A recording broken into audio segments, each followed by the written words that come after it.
Bienvenidos mis hermanos y gracias por acompañarnos este día a esta transmisión de la Iglesia El Camino de la Fe. Nos sentimos muy afortunados de poder llevarle a cabo a nuestro Señor Jesucristo este culto de adoración y del mensaje de la palabra de Dios.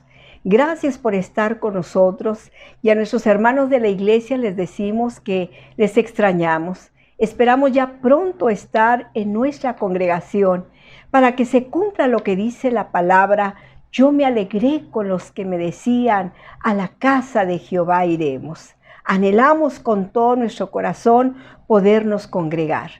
Y vamos a leer un pasaje de la Escritura, pero antes quiero recordarle que todos los sábados a partir de las 7 de la tarde, nuestro pastor, nuestro hermano Natividad Ramos, está con la enseñanza de profecía para que usted pueda compartir estos mensajes que sin duda son de grande interés para la iglesia. Y vamos a leer en las páginas del Evangelio de Mateo, capítulo 5, del verso 1 al 12. Y dice su palabra: y viendo las gentes, subió al monte, y sentándose, se llegaron a él sus discípulos.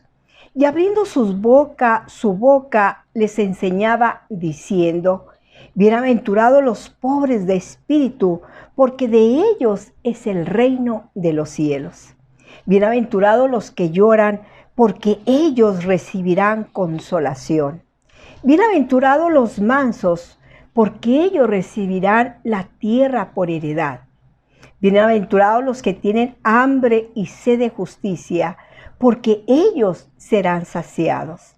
Bienaventurados los misericordiosos, porque ellos alcanzarán misericordia. Bienaventurados los de limpio corazón, porque ellos verán a Dios. Bienaventurados los pacificadores, porque ellos serán llamados hijos de Dios. Bienaventurados los que padecen persecución por causa de la justicia, porque de ellos es el reino de los cielos. Bienaventurados sois cuando os vituperaron y os persiguieron y dijeron de vosotros todo mal por mi causa, mintiendo. Gozaos y alegraos, porque vuestro galardón es grande en los cielos. Y así persiguieron a los profetas que fueron antes que vosotros. Gracias a Dios por su palabra. Y Dios bendiga por estas bienaventuranzas que realmente significan la felicidad plena del hombre. Y en esta hora yo quisiera preguntarle, ¿quién es Jesús para usted? Es una pregunta realmente, una pregunta gloriosa que el Señor Jesús le dijo a sus discípulos: ¿quién dice las gentes que es el Hijo del Hombre? Y el Padre le revela a través de Pedro: tú eres el Cristo, el Hijo del Dios viviente. Verdaderamente, qué maravillosa revelación. ¿Y nosotros quién decimos que es Jesús? Realmente, durante mucho tiempo en nuestra fe hemos sido construidos, arraigados, y hemos creído no solamente que Jesús es el Hijo de Dios, sino que es el ungido de Dios, que Él es el Hijo de Dios eterno y que además Jesús es el Hijo único, en el cual nosotros pedimos y Él nos escucha. Y eso de Hijo único en realidad nos llena de alegría, hermanos, porque esto llena a nuestra alma aquel suceso maravilloso donde Cristo Jesús fue enviado del Padre para morir en la cruz del Calvario y de esa manera dar rescate a la raza humana. Usted y yo somos bendecidos por esa gran noticia. Pero ¿qué más dice la Escritura? Bueno, Juan dice que es el Verbo de Dios, ese Verbo por el cual se hicieron todas las cosas y también por Él somos nosotros bendecidos. El mismo que habló entre nosotros y vivió con nosotros. Pero ¿qué más dice la Escritura? Bueno, dice más cosas, que es el único que perdona pecados y que gracias a su muerte ahora somos libres de esa condenación eterna. Y que el Padre solo oye a través de su Hijo, porque todo aquel que pide en el nombre de Jesucristo, el Padre escucha todas y cada una de sus necesidades. Pero también hay una gran noticia, que todos los hombres, hermanos, Dios ha construido lo que es esa iglesia que un día pronto Cristo viene por ella. Así que estamos listos para alabar y bendecir a Jesús, el Hijo de Dios. Así que yo le invito para que en este día nosotros y usted pueda decir dentro de su corazón quién es Jesús.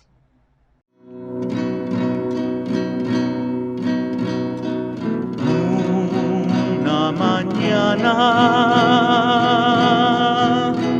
a mí llegó el Señor, tocó a mi corazón, mas la puerta no se abrió. Yo le dije: soy muy joven, Señor, y quiero gozar.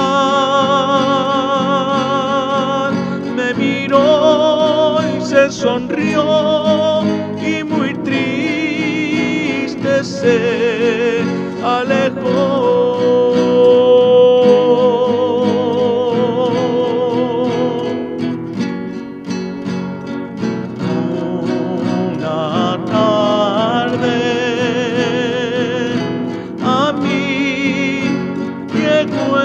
Señor, tocó a mi corazón,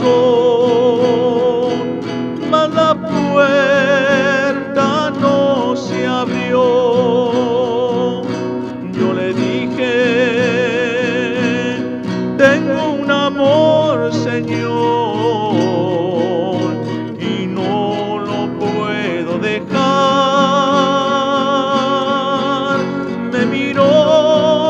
Sonrió y muy triste se alejó.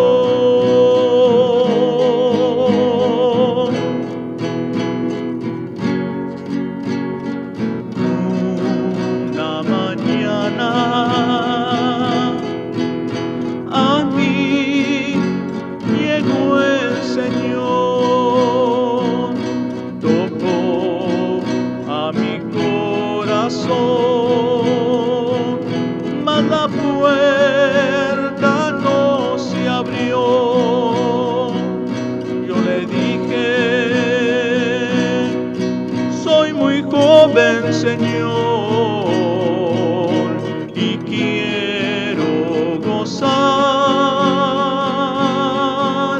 Me miró y se sonrió y muy triste se alejó.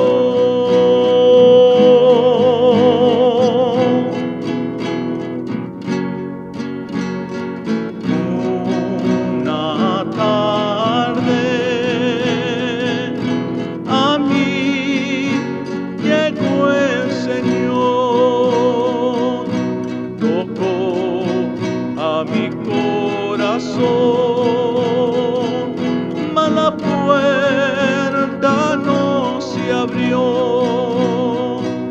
Yo le dije: tengo un amor, Señor, y no lo puedo dejar. Me miró y se sonrió y muy triste se alejó.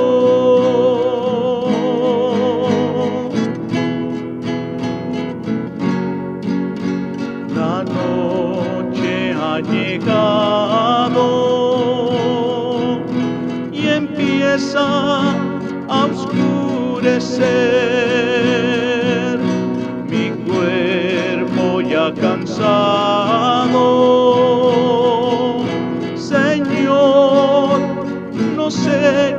ser. Entra, Señor, la puerta ya está abierta, entra ya. Me miró y se sonrió, y en sus brazos me tomó, me limpió y me cambió y me salvó. Me miró y se sonrió, y en sus brazos me tomó, me limpió y me cambió y me salvó, me salvó.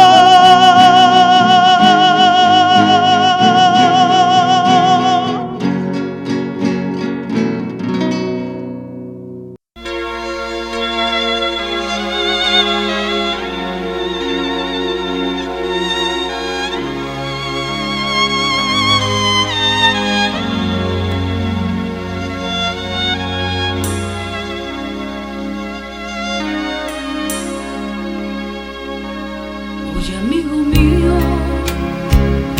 hoy vengo hasta ti para compartir tu gran soledad. Quiero que me veas como un viejo amigo en el cual seguro tú puedes confiar. Hoy quiero contarte una hermosa historia donde el ser humano tiene un buen final.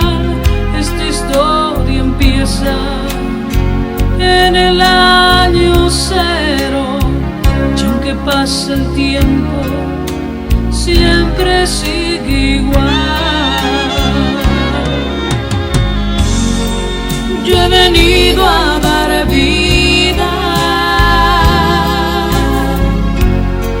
yo he venido a dar luz. Yo hoy puedo llenar tu alma de alegría, porque yo soy Jesús.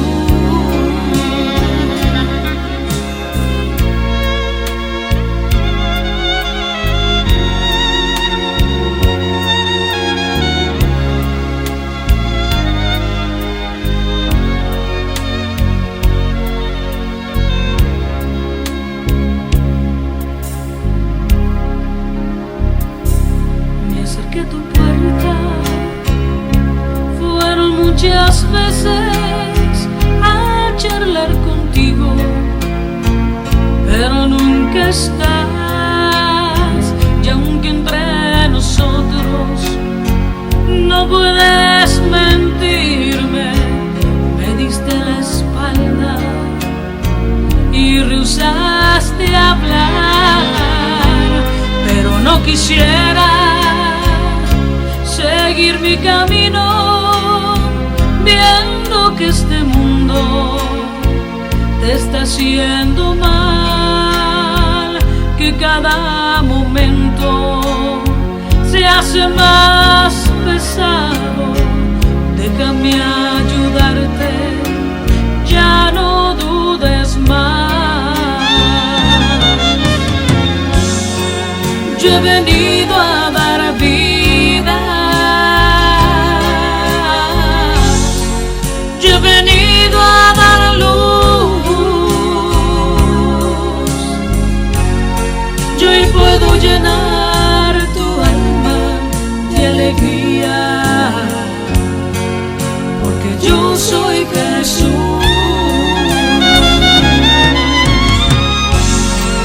Yo he venido a dar vida, yo he venido a dar luz. Yo hoy puedo llenar tu alma de alegría, porque yo soy Jesús,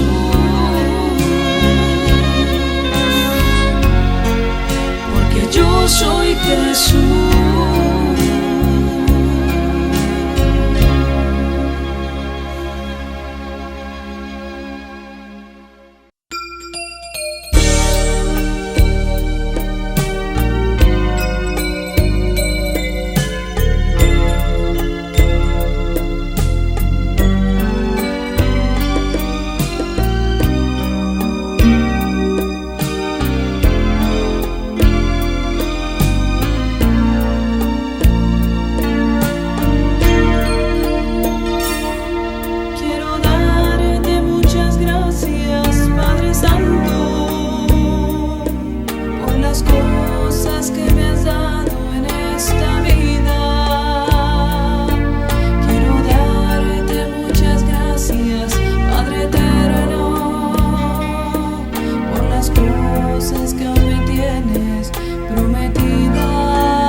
Nos gozamos con esta preciosa alabanza, porque toda la gloria es para el Señor, porque todo lo hemos recibido gracias a Él. Y estamos preparados para dejar este lugar a nuestro pastor, nuestro hermano Natividad Ramos, para que Él comparta con nosotros esta serie de mensajes que es la ruta ministerial de nuestro Señor Jesucristo. Hermano, por favor. Gracias a Dios por esta bendición de estar con ustedes en esta ocasión, y lo hacemos con alegría. Y es muy cierto, con el deseo de que muy pronto nos podamos reunir en nuestra iglesia, podamos convivir y restaurar todo eso que pues esta contingencia nos ha traído. Particularmente ha detenido muchas cosas. Pero esta tarde seguimos hablando sobre la ruta ministerial del Señor Jesús. Usted sabe que he estado predicando sobre ese caminar del Señor entre nosotros. Decía la hermana, citaba a Juan, que el Verbo se hizo carne y habitó entre nosotros. Y además anduvo entre nosotros, en nuestros caminos, en nuestras aldeas, en nuestras ciudades, de tal manera que estamos viendo ese aspecto histórico. Mire, yo quiero señalar estos detalles. Cuando hablamos de la ruta ministerial del Señor Jesús, en realidad estamos hablando del aspecto histórico de su ministerio. Los sábados estoy hablando de la profecía. Y hay un ingrediente adicional que no sé si podamos tener oportunidad de hacerlo, pero es precisamente cuando se habla de la doctrina. 3 cosas fundamentales: el aspecto histórico, el aspecto profético y el aspecto doctrinario, que son tan hermosos como esa carta del apóstol Pablo, cartas del apóstol Pablo a los Corintios, primera y segunda, que están llenas de riqueza, de contenido también histórico al mismo tiempo, pero doctrinario, que es una delicia. Como diríamos de la carta a los romanos, que es una joya, una iglesia a la que Pablo nunca conoció, pero que le escribió esta carta, que es una joya, le llamaron la joya de la Reforma. Muy bien, mis hermanos, entonces en esta ocasión vamos a seguir con la ruta ministerial del Señor Jesús, y yo voy a reflexionar sobre cuando el Señor Jesús hizo limpieza en el templo. ¿En qué sentido? En que estaba lleno de vendedores en el templo, dentro del templo, y aquello era pues realmente un mercado. Y la lectura para este día es en Juan capítulo 13, versículo hasta el 22. Dice: y estaba cerca la Pascua de los judíos, y subió Jesús a Jerusalén, y halló en el templo a los que vendían bueyes y ovejas y palomas, y a los cambiadores sentados, muy orondos los señores, y hecho un azote de cuerdas, los echó a todos del templo, y las ovejas y los bueyes, y derramó los dineros de los cambiadores y trastornó las mesas. Y si los echó a todos es porque nadie tenía derecho de estar allí. Y a los que vendían palomas dijo: quitad de aquí esto, y no hagáis la casa de mi padre casa de mercado. Aunque en Mateo es más duro el lenguaje, donde les dice: no hagan esto cueva de ladrones, que implícitamente les estaba diciendo ladrones. Entonces se acordaron sus discípulos que está escrito: el celo de tu casa me consumió. Y los judíos respondieron y dijeron: ¿qué señal nos muestras que haces esto? O sea, ¿qué señal te avala que tienes autoridad para hacer lo que acabas de hacer? Respondió Jesús y les dijo: destruid este templo y en 3 días lo levantaré. Le dijeron los judíos: en 36 años fue este templo edificado, y tú en 3 días lo levantarás. Mas él hablaba del templo de su cuerpo. Preciosa palabra que hemos leído de esa historia. Vamos a decirle: Señor, permite que esta enseñanza, esta predicación, sea una bendición a nuestros corazones, de tal manera que podamos asimilar el andar de tu Hijo amado Jesucristo entre nosotros, y que sea una gran lección para todo el mundo. Por Cristo el Señor. Amén. Muy bien, mis hermanos, pues dice Juan: estaba cerca la Pascua de los judíos, y subió Jesús a Jerusalén. ¿Cuál Pascua? Pues pudiera ser cualquiera, pero no lo era. No era cualquier Pascua. Y si era así, que no era cualquier Pascua, pues nos conviene entonces darle identidad a esa Pascua. Porque era muy significativa. Porque era esta la primer Pascua a la que Jesús asiste después de haber sido de su bautismo en el Jordán, donde el Espíritu Santo lo acreditó, escúcheme bien, ante los hijos de Israel. Alguien me dijo una vez: ¿por qué lo menciona así? Pues porque mismo Pablo dice: ustedes estaban sin Cristo. O sea, Cristo no era nada de los gentiles, pero era todo de Israel.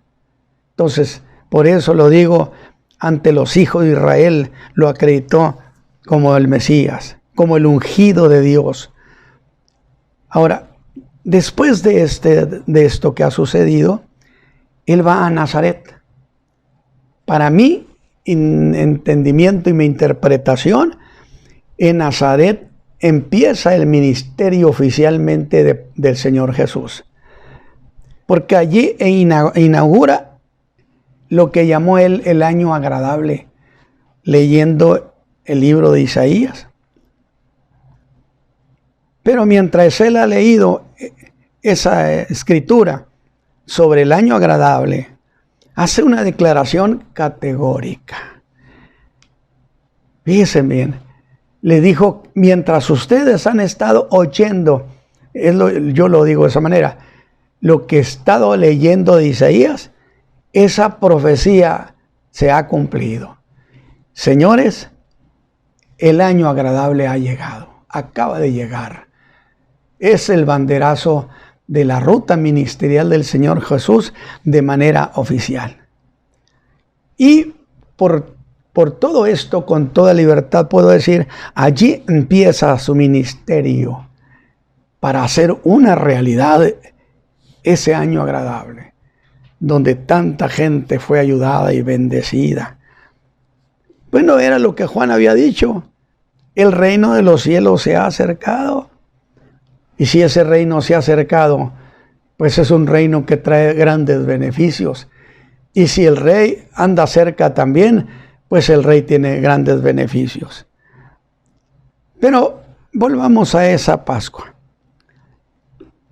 Él fue a Jerusalén, ya no en calidad de Jesús de Nazaret. No, fue en calidad del ungido de Dios. Pascua muy notoria, porque expulsó a los vendedores del templo. No porque vendieran, sino porque lo vendían dentro, porque habían hecho de la casa de Dios un mercado. Y habrá de ser, según la interpretación que a mí me parece más satisfactoria, habrá de ser en la tercera Pascua, cuando él fue crucificado, cuando haría una segunda limpieza.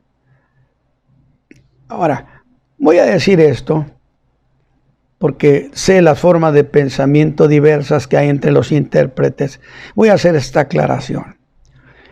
Es que voy a hablar de cómo el Señor Jesús expulsó. O quizá deba corregir la expresión y decir: los corrió. Se me hace más propia. Los corrió por ladrones. a los negociantes de la fe, que habían invadido la casa de Dios, a quienes sumamente indignado les dijo que esa casa era la casa de su padre. Automáticamente está reclamando ser el hijo de Dios, porque si esa casa es la casa de su padre, y así lo interpretarían los líderes religiosos, y que en esa casa no hay lugar para los negociantes de la fe. Que este es un mensaje, pues que yo creo que alcanza para mucho, principalmente en esta época.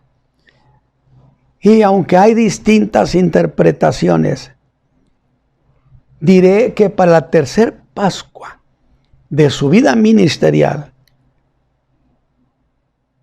en la cual se le quitó la vida al Mesías, resulta que esos vendedores ya se habían reagrupado.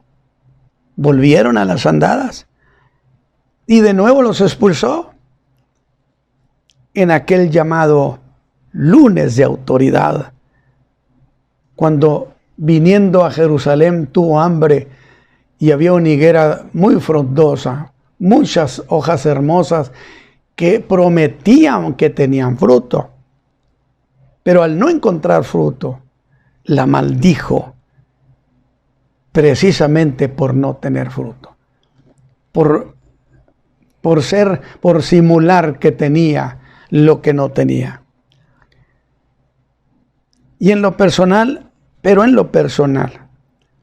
porque se dice que solo fue en la primera Pascua cuando hizo eso y que no hubo nada de otra expulsión de vendedores. Pero yo le voy a decir, mi hermano, yo prefiero la interpretación que hace el doctor A.T. Robertson en lo que se conoce como su armonía de los 4 evangelios. Armonía de los 4 evangelios, por si a alguno le interesa, es muy útil. Así que he leído el Evangelio de Juan, capítulo 2, para hablar de lo que hizo. Y dice, y halló en el templo, llegó el Señor Jesús, y halló en el templo a los que vendían bueyes y ovejas y palomas, y a los cambiadores sentados. Yo los digo, me los puedo imaginar, muy ufanos, regodeándose de sus jugosas ganancias a nombre de la fe. Y dice la Escritura que hizo un azote de cuerdas, y echó del templo las ovejas, los bueyes. Oiga, pero mire lo que hizo con el dinero de los cambiadores, y derramó el dinero de los cambistas. Pero no nomás eso, trastornó las mesas, y a los que vendían palomas dijo, quitad esto de aquí, quiten esto de aquí. No hagáis la casa de mi padre casa de mercado. Yo quiero que usted note una cosa, mi hermano. Estamos disfrutando este hecho y estamos tratando de aprender también cosas. No recriminó a nadie porque vendieran, sino que lo hicieran dentro del templo. Que eso es un sacrilegio y eso es una falta de respeto. ¿Por qué? Porque hay silbidos, porque hay gritos, porque todo eso. Y eso lo vemos en este tiempo en los grandes mercados de la fe. Cosa que traeremos a memoria en otra ocasión. Así que Jesús ha llegado al templo, dice Juan, al lugar más sagrado de Israel, que ni a eso le tenían respeto. El tiempo cuando venían los judíos de todo el mundo para celebrar esa grandiosa fiesta de la Pascua, memorial de cuando el Señor lo sacó precisamente de la esclavitud de Egipto. Pero sin duda algunos verían esa grande concentración, tenían que ser miles sin duda, esa grande concentración. Le verían como una grande concentración de fe como un gran memorial a la salvación que Dios les había dado a Israel. Conviene ese memorial en nuestros corazones al Señor Jesús. Usted recuerda que una vez hicimos eso allá en Sintermex y que fue una cosa extraordinaria. Bueno, de veras nunca olvidamos eso. Un memorial que no podemos olvidarlo ni a título de congregación ni a título personal. Pero otros, con ojos muy astutos de empresarios, verían aquella grande reunión como una grande oportunidad para hacer jugosos negocios. Habéis hecho de la casa de mi padre un mercado. Pero dije que Mateo es más duro. Les llamó ladrones porque le dijo, han convertido esto en una cueva de ladrones. Y era una forma directa de decirles, ustedes son unos ladrones. ¿Qué clase de negocios harían? Vaya usted a saber. Pero Mateo es más duro. Cueva de ladrones, por supuesto, con la complicidad del liderazgo. Pero vayamos un poco atrás. Quiero irme un poquito hacia atrás. Cuando Jesús hizo aquel milagro de convertir el agua en vino. Historia que concluyó Juan diciendo, escúcheme, estoy desandando mis pasos y me estoy yendo a Caná de Galilea para brevemente recordar aquella historia cuando convirtió el agua en vino y que dice, este principio de señales hizo Jesús en Caná de Galilea, plural, y manifestó su gloria. Y fue a partir de ese día que su reputación de obrador de milagros empezaría a crecer. Y aquel puñado de discípulos, a pocos días de andar con él, tuvieron una profunda experiencia de quién era su maestro. Y vieron el milagro de agua convertida en vino. Y su fe, que apenas había brotado, apenas brotaba, se vio fortalecida. Pues dice el pasaje, y sus discípulos creyeron en él. Y ahora, en esta ocasión, van a una segunda experiencia.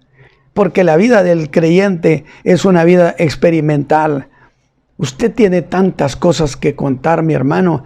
Haga un resumen, vea cómo Dios lo ha ayudado, lo ha dado salvación, le ha dado sanidad, lo ha rescatado de muchos problemas.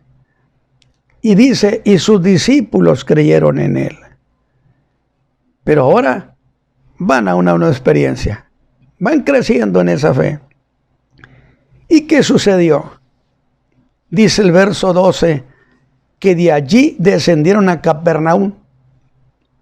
Él y su madre y su pequeño grupo de discípulos. Que por cierto, digo, Juan no nos los había dicho ese detalle, hermanos. Que sus hermanos habían estado también en aquellas bodas. Pero ahora que ya vienen de regreso, nos lo cuenta. Que por cierto voy a hacer una aclaración. Sus hermanos muy pronto se habrían de declarar o revelar como durísimos incrédulos a la persona de Jesús.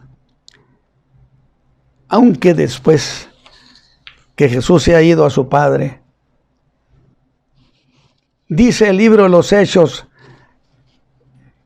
en el capítulo 2, libro de los Hechos, que junto con María estaban en el aposento alto sus hermanos, esperando ser bautizados con el Espíritu Santo. Algo había pasado, que es que yo digo lo siguiente, el Señor Jesús tuvo en los días de su ministerio una familia de incrédulos, pero no se fue al cielo dejando incrédulos. Ahora, ¿cómo sucedió? Bueno, Pablo nos da una idea.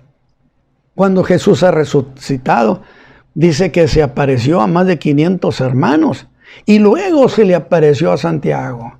Parece que era el líder de la familia y el líder de los incrédulos, Santiago, que fue al final de cuentas el pastor de la iglesia de Jerusalén. Y allí estaban en el aposento alto y fueron bautizados llenos del Espíritu Santo. Sus hermanos, sus hermanas, su madre. Y yo digo, qué gran cuestión es esa. ¿Usted cree que el Señor no tiene también para nosotros?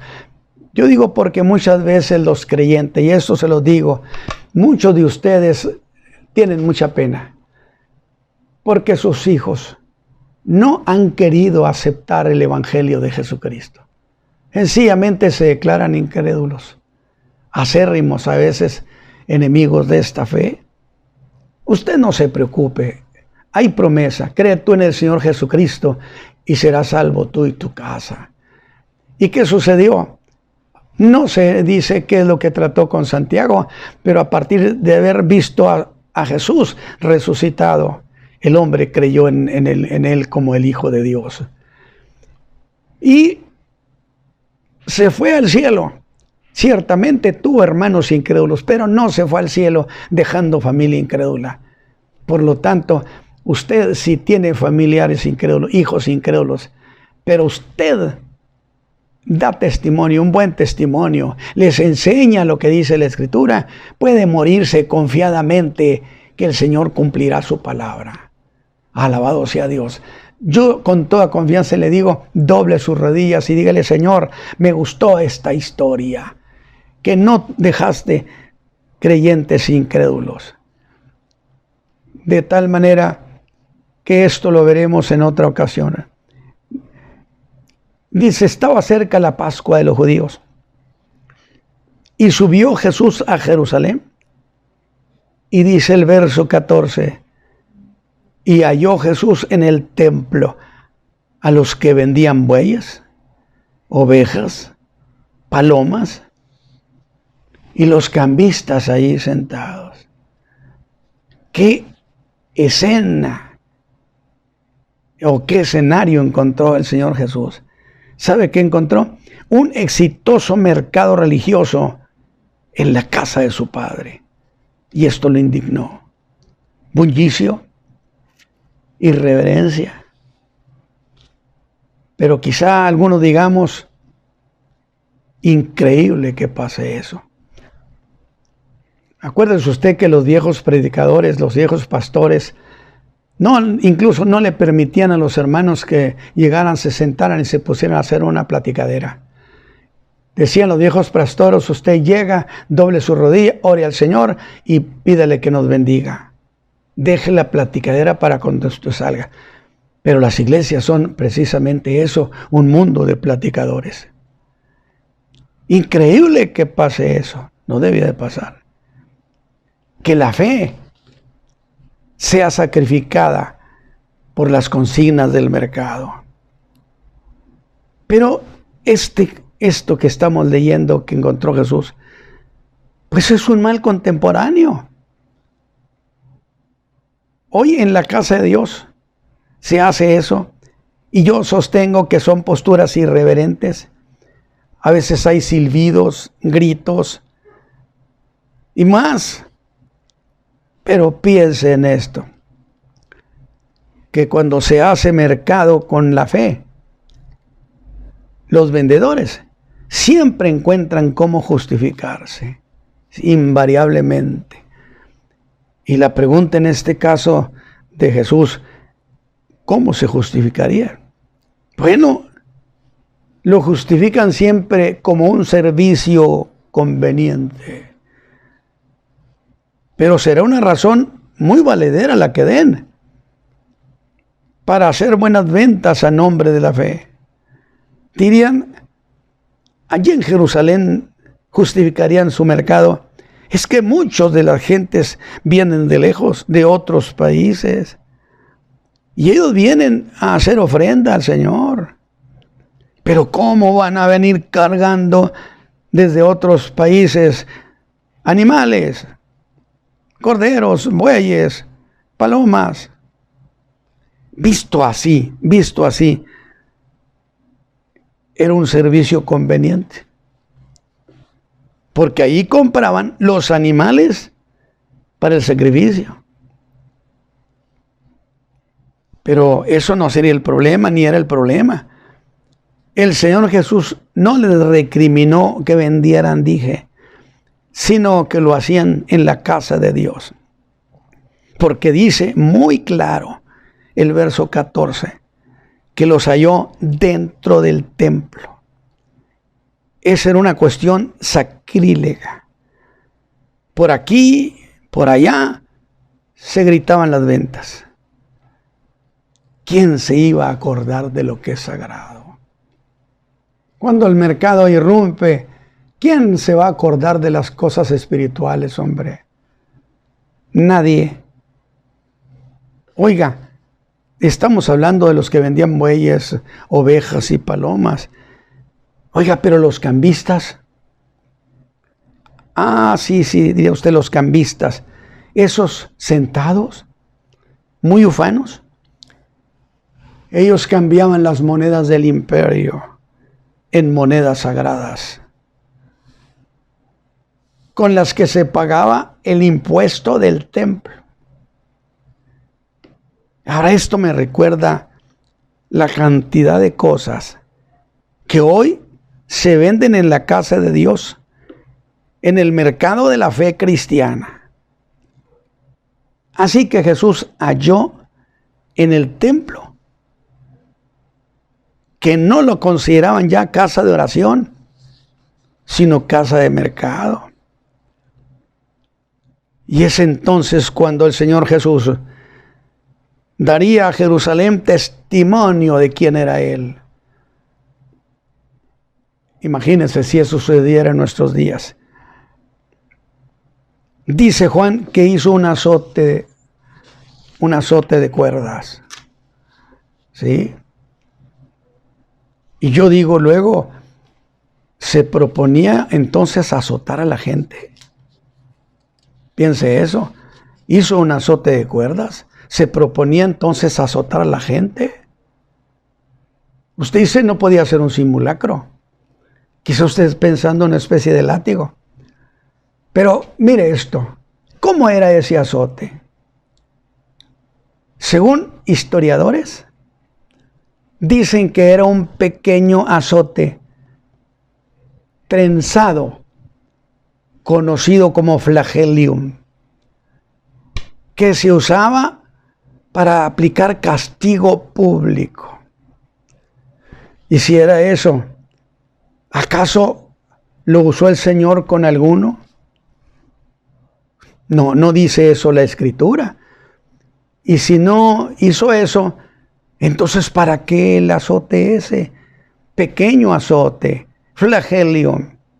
¿Para qué hacerlo? Mire esto. Es que mostrado públicamente ese tipo de azote, que no era común, era señal de dos cosas. Una, que tenía autoridad para hacer lo que iba a hacer. Y también poder para hacer juicio y ejecutarlo allí mismo. Entonces, dos cosas representaba ese azote al mostrarlo. Que quien lo mostraba tenía autoridad para hacer lo que iba a hacer y que también podía hacer juicio sumario allí donde él estaba. Que tenía autoridad y también tenía poder de juicio. Así que, mis hermanos, Jesús se dirige a la gente mostrando ese azote, que tenía autoridad para hacer lo que iba a hacer. Y repito, facultad para hacer juicio y ejecutarlo allí mismo. Por eso, la pregunta tan consistente que le hicieron los líderes de Jerusalén, le preguntaron, ¿qué señal nos muestras para hacer esto? O sea, una señal que haga evidente que tienes autoridad, que tienes facultad para hacer esto. ¿O con qué autoridad has hecho esto? Pues lo que hizo el Señor no dejó de ser un acto violento. Y mientras hacía eso, lo interesante, hermanos, la presencia del Señor, su presencia física. Nadie se atrevió ni siquiera intentar detenerlo. Debió ser impresionante su personalidad.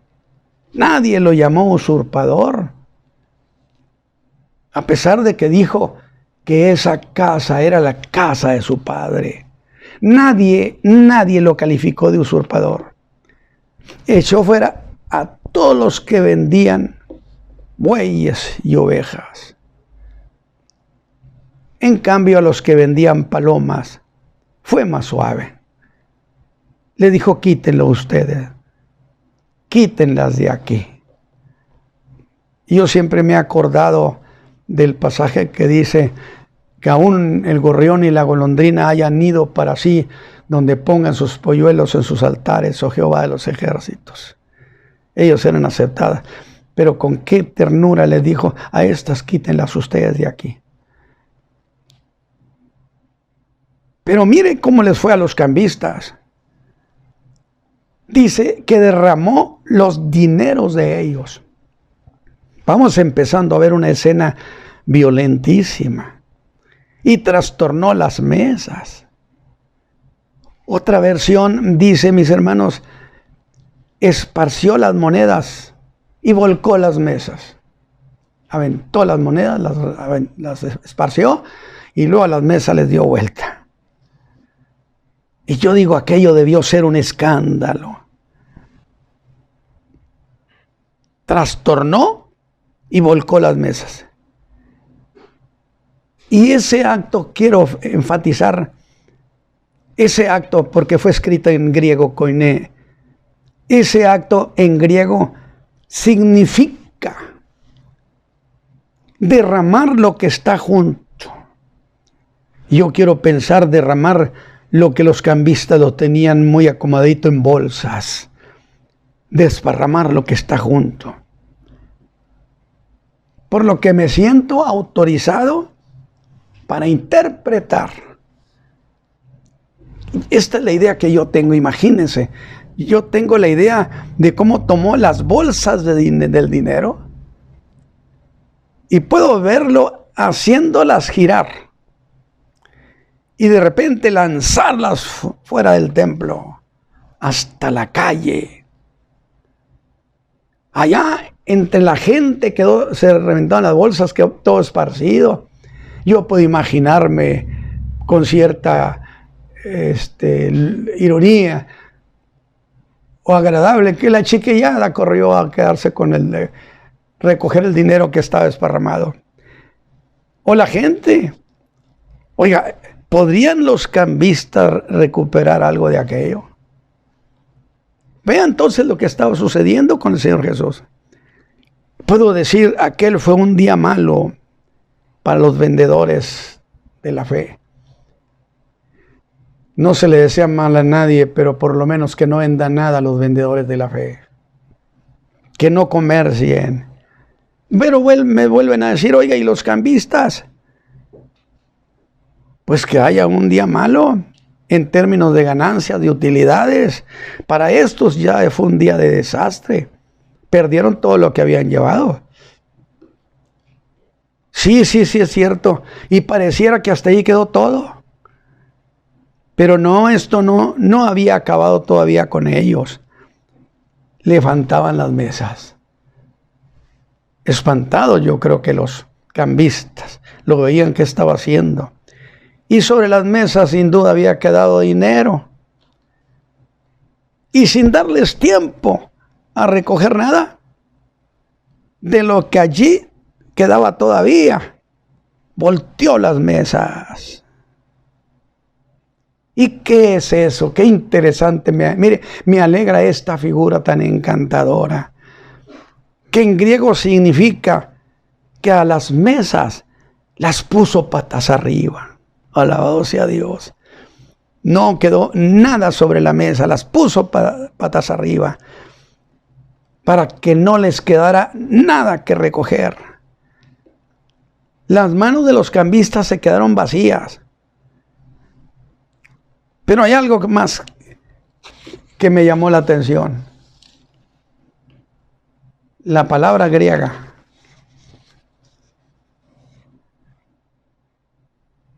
que en una de las acepciones, cuando hablo de acepciones, en el griego hay significados directos, pero da cuenta que ese significado directo tiene como si fuera una familia adicional que llamamos acepciones, que tienen mucha importancia. Y en una de sus acepciones, fíjese lo que significa lo que estaba pasando con aquellos señores que habían perdido su dinero. Significa padecer una catástrofe. Y yo le digo al griego, magnífico, me regalaste una palabra extraordinaria. Sí, se necesita una catástrofe. Porque aquello era una verdadera catástrofe. Y yo, mis hermanos, esta mañana, le doy gracias al griego, que nos ha dado una idea de lo que ahí pasaba. Aquello era un desastre, era una catástrofe. Todo aquel mercado quedó como después de una catástrofe, de un terremoto. Todo quedó volteado patas arriba. Es entonces cuando el Hijo de Dios les grita: no hagáis la casa de mi Padre casa de mercado. Que insisto, Mateo le dice, de los ladrones, casa de ladrones. Habrá en el medio de la fe lugares donde son como ladrones que saquean al pueblo. Yo lo voy a llamar entonces los asaltantes de la fe. Pero si eso pasó en el templo, ahora sí, quiero que usted vaya afirmando su corazón, porque vamos a ir yéndonos al punto terminando. Que si eso pasó en el templo, me interesa pensar qué pasaba en el alma del Señor Jesús. El celo de tu casa me consumió,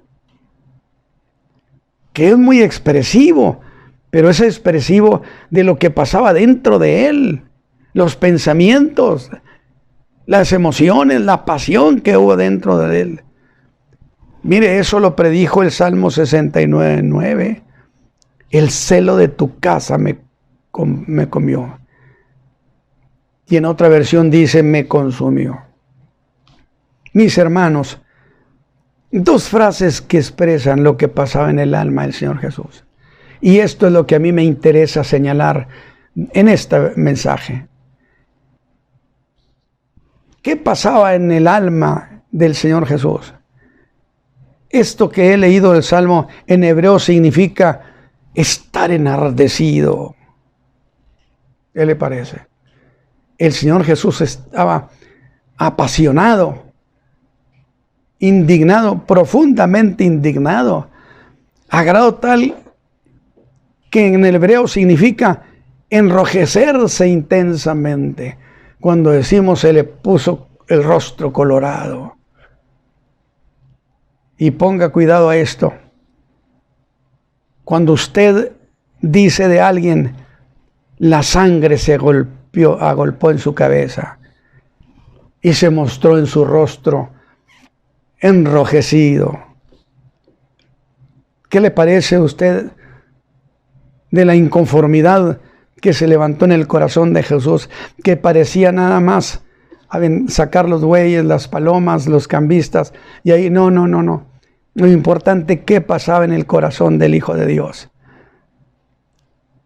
Hay algo mucho más notable, que en hebreo, en ese salmo profético, significa, fíjese bien, que estaba muy cerca del furor. Es decir, si la idea es que su rostro estaba enrojecido, y en hebreo significa estar muy cerca del furor. Oiga, observe esto, me remito del furor del Hijo. Y eso queda previsto precisamente en el Salmo 2, versículo 12, que dice, besad al Hijo, porque no se enoje Y el Señor estaba desbordado, enrojecido, su rostro cerca del furor.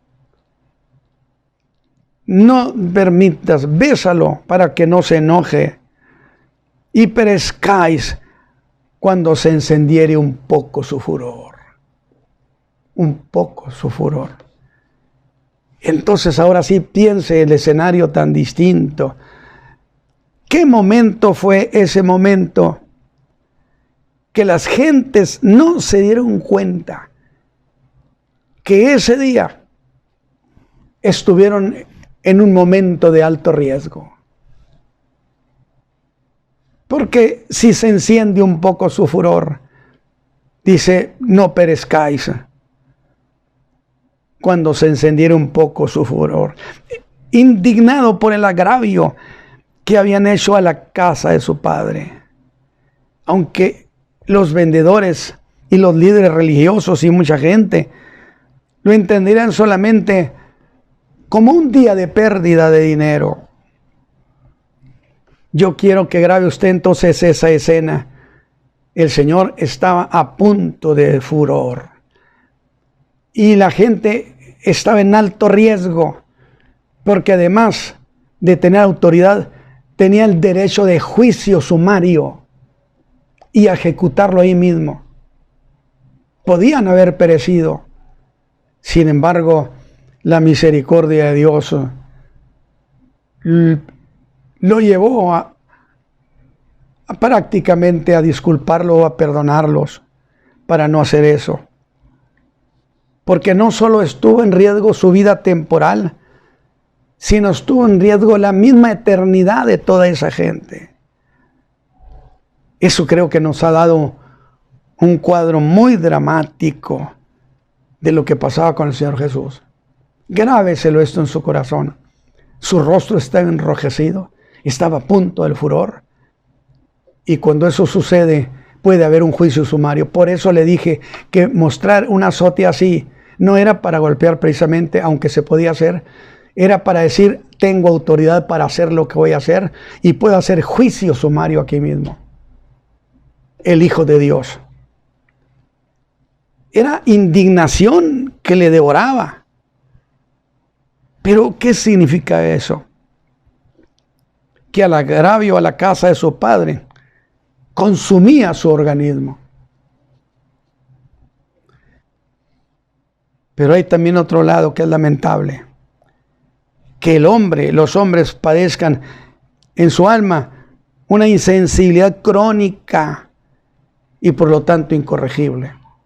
Es decir, a pesar de lo que suceda, no se dan por enterados. Que les impidió percibir el peligro. Quizá es el caso de muchos el día de hoy, que les han sucedido cosas y no han sido capaces de percibir el peligro en que se encuentran. A grado que los príncipes del pueblo le piden que haga una señal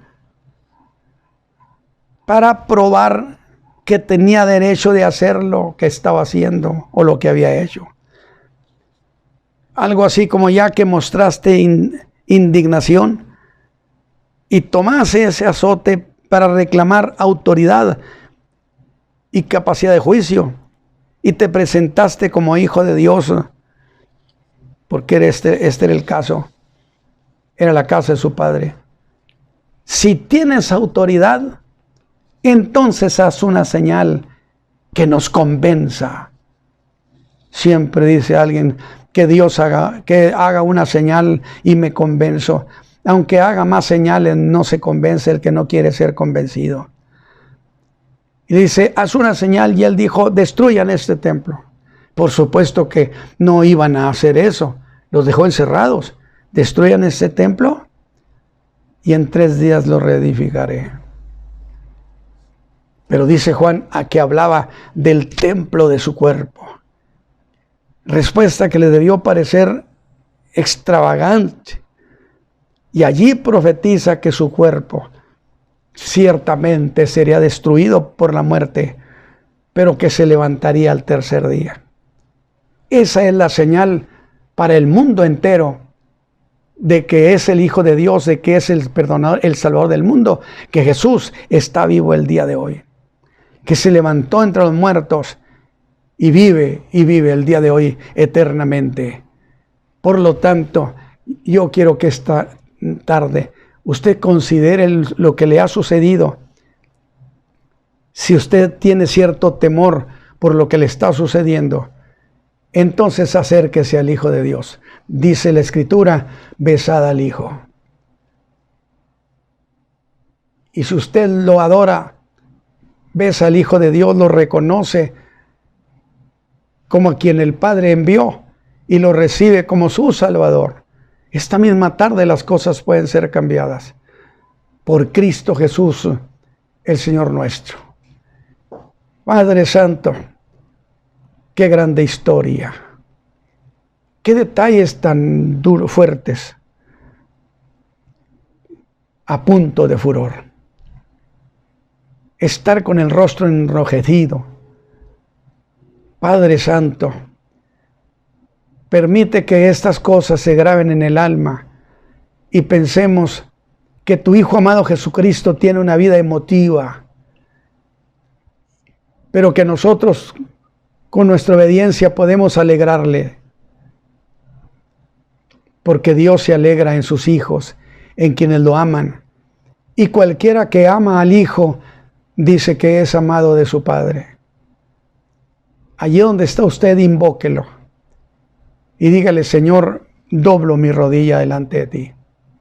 No te estoy viendo, pero por fe estoy frente a ti, doblo mi rodilla y te ruego, Señor, que venga sobre mí tu bendición. Te lo ruego por Cristo Jesús, el Señor nuestro. Amén. Que el Señor los bendiga y nos estaremos escuchando el próximo domingo.